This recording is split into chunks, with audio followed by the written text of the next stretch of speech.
Oh, that's really wet. Hello, my name is Tom, and this is going to be my new home.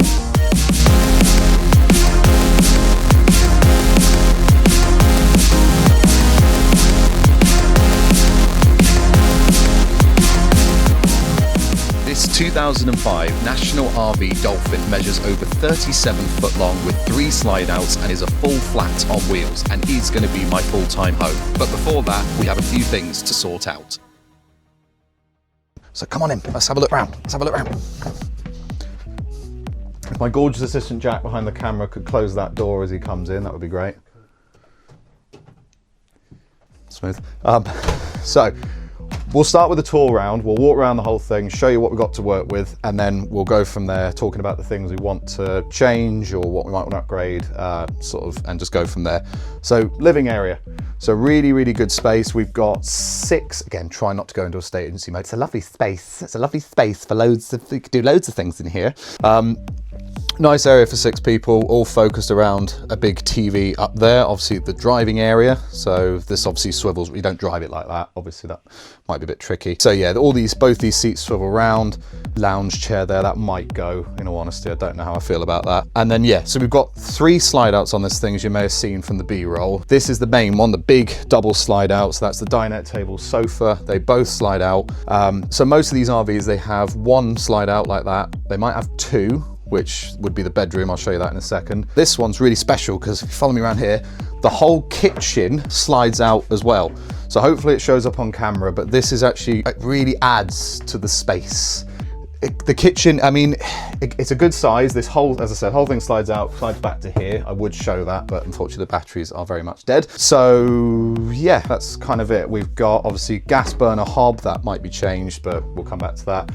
Microwave oven and solid worktop, solid tile flooring. Yeah, just a really nice social space. The stage is mode again. Right, and then big American fridge freezer. This will be coming out because it's big, it's bulky, it smells, it's inefficient. Regardless of what happens, that will be coming out. Bathroom. We've got a toilet in there, which is really lovely. Sink. Big shower, even with a seat in there. You'll see that in some B-roll footage. And then the king-size bed. So again, there's that slide out all the way along, full-size wardrobe on that side, and then a lift-up bed that you can put stuff in or hide in or something like that. I think that's pretty much the thing sort of front to back on the inside. So now let's look what we need to change, what we need to get sorted. What are we doing? So if we go, again, look through some of the things we want to get addressed before we call this home and hit the road. There's a few things at the front here we want to get sorted. So starting with the driving area, we've got an old radio. This is the original from when it was new, 20 years old. We want to fit something like Apple CarPlay, Android Auto, proper head unit there. We've got some new speakers for better sound for when you're driving along. We've got a subwoofer under there. We've got a CB radio to put in. And then this, I've already taken out. This was the original backup camera on it. It's really, really cute, a little old CRT. I think this is proprietary. I think this works. The camera is dead. So probably will just be a new screen going in there, new camera, pretty straightforward stuff. Yeah, and that for the driving area, I think that's basically it. There's not really a lot to this. The main thing we need to sort out at the front is all the entertainment stuff. So we've got a flat screen telly up here already, which is fine, but I've already got a bigger 4K TV ready to go in here. So we're gonna mount that. We've got one of the speakers already in, but we're gonna get 5.1 surround sound in this thing. From factory, it already had surround sound. There's 2 speakers at the back, 2 speakers up there and a center speaker there, and there should be a subwoofer, but that has long gone. So we're gonna put proper surround sound in this, proper amp, just make it really good for music, films, all that sort of stuff, and should be relatively straightforward. While I'm here though, this does bring me on to one of the big issues with this thing, and that is power. So this has already been converted to our 3-pin UK plugs, which is really good, but they only work if you're connected to site power or if you're using the onboard 7 kilowatt generator, which isn't really good enough. If we're going to live in this thing off grid and all that sort of stuff, we need to get ourselves some proper batteries, some solar panels on the roof, inverters and all that sort of stuff to make sure we can use the electrics wherever we go. That's the big thing. Obviously, I'll show you some video of the roof. We need to get some solar panels on there. I've spoken to a great guy called Adrian at ABM. Big shout out to him. He was very helpful. He gave a really decent price to get all the electrics done, but I think we're probably going to take a bit more of a hands-on approach. So that will be all on video, because I think it'd be good to learn about how all this stuff works and how it all goes in. And also just because I want this to be a chance for others to follow along in case anyone did want to buy either an RV for the UK or even just a motorhome and learn about how we do electrics and stuff like that. So we will get to that. Actually, one thing I didn't show in the original walk round is the engine.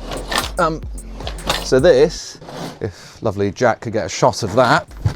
So this has an 8.1 litre Chevrolet petrol engine. So essentially the way these RVs work is you have the chassis made by normally these petrol ones, Ford or Chevrolet. The RV company buys that chassis with the engine, running gear, drive stuff, and then they build the fiberglass body on top of it. That's essentially how it works. So this one is a Chevrolet one that is generally considered a better engine. It's got a better gearbox, all that stuff. So yeah, that's an engine. I won't put that back now. We'll do that later. Right, and then we'll come back to the kitchen. So as I mentioned, for the kitchen, not a ton here. A lot of this will depend as well how this video does, because at the moment I'm currently unemployed. So I need to find a remote job sort of when I'm out and about, but we'll see how this video and stuff does. If people are interested in all this, maybe I can take it a little bit further. The kitchen, I wouldn't mind changing completely to something a bit more modern, but as I said, I think this is quite hard to change, especially because it's all part of the slide out stuff. So I don't know. One thing I would like to maybe do is get this gas hob out of here.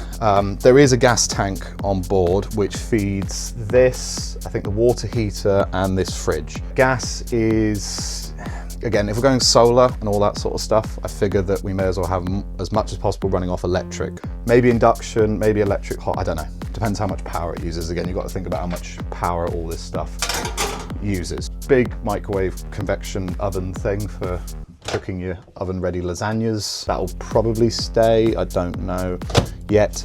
But yeah, not a ton to do in here. Minor things, I think, as well, like things on the dinette table and the sofa. Both of these turn into beds.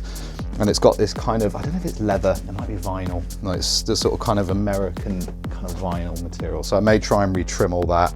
Again, just depends if I can find cushions and stuff that would fit. So that all depends. But yeah, if you, as I said, we're all gonna rip out the fridge freezer, that's coming out. We're probably going to fit a washer dryer. So this is just a washing machine. We might try and get a separate tumble dryer up here. There's not really anywhere to hang clothes. We might do that. We may fit a dishwasher somewhere, maybe in this space with a smaller fridge. I don't know, but that's ideally what I'd like, because I hate washing up. Bathroom, not touching anything in here. And the bedroom, there's currently no mattress on here. So that, yeah, we need a mattress. I think that's it. That's, yeah.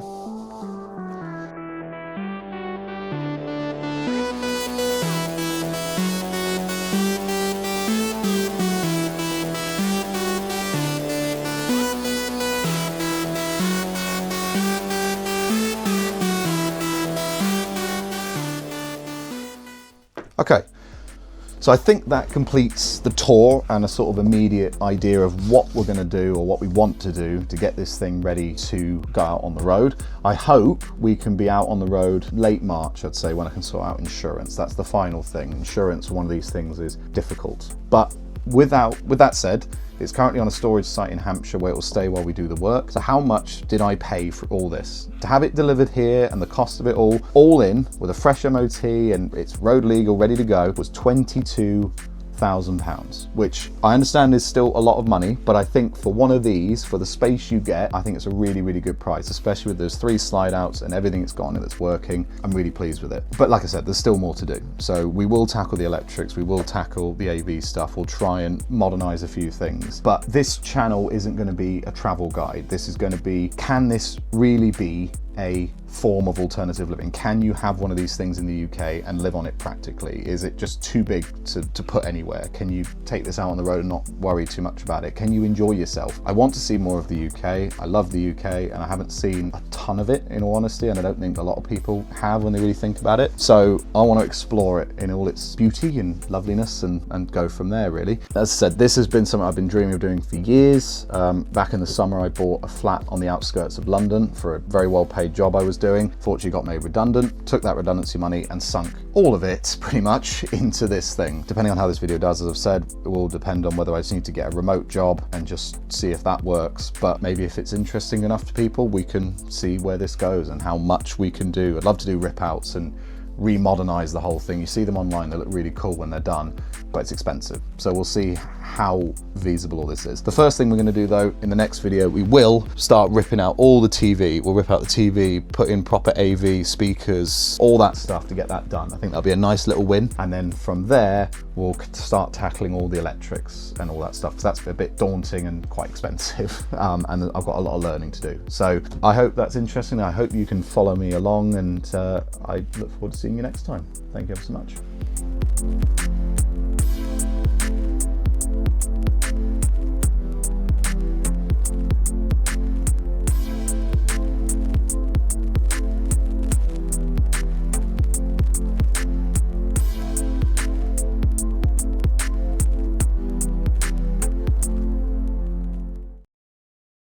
So come up to the front here in the driving area.